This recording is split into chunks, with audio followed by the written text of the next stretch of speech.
জলেরটা শেষ হয়েছে নি গো? আলোচনা শেষ হয়েছে নি?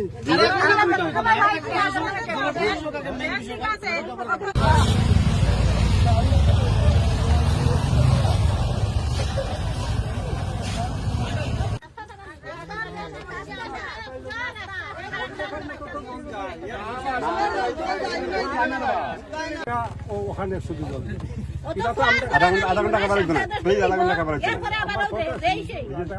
পদ অবরোধ করা হয়েছে, অনেক প্রশাসনকে জানানো হয়েছে। আজকে দীর্ঘ জীবন থেকে আমরা এইভাবে সংগ্রাম করে আসছি।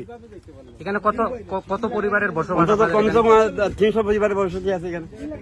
মানে আপনারা বারবার ঊর্ধ্বতন কর্তৃপক্ষকে জানিয়ে বহুবার জানিয়েছি আমরা, কোনোবার মানে সাকসেস কোনোদিন হয় নাই।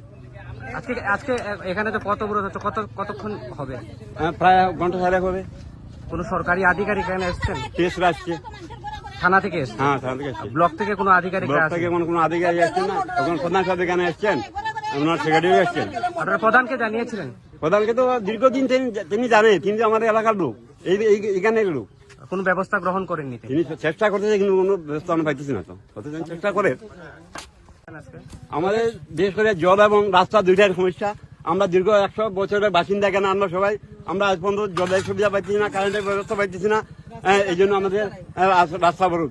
আমরা জল পাইতেছি না এখন দীর্ঘদিন থেকে, বছর থেকে আমরা জল পাইতেছি না এখানে। এখন যে আপনারা সড়ক অবরোধ, কতদিনের মানে আপনারা জল পাইতেছেন? আমরা কোনোদিনও জল পাইনি এখানে, কোনোদিনও জল পাই নাই। পানীয় জলের সুব্যবস্থা মানে নাই। এবং রাস্তা আপনি কারেন্টের দেখুন, রাস্তাটা কি অবস্থায় আছে এখানে। আর রাস্তার অবস্থা? হ্যাঁ, দুটাই আমাদের সমান। আর বিদ্যুতের সমস্যা আছে? হ্যাঁ, আছে। আচ্ছা, এটা কত নম্বর ওয়ার্ড? শুনুন স্যার, একটু এখানে একটা ইয়ে আছে, মেশিন আছে।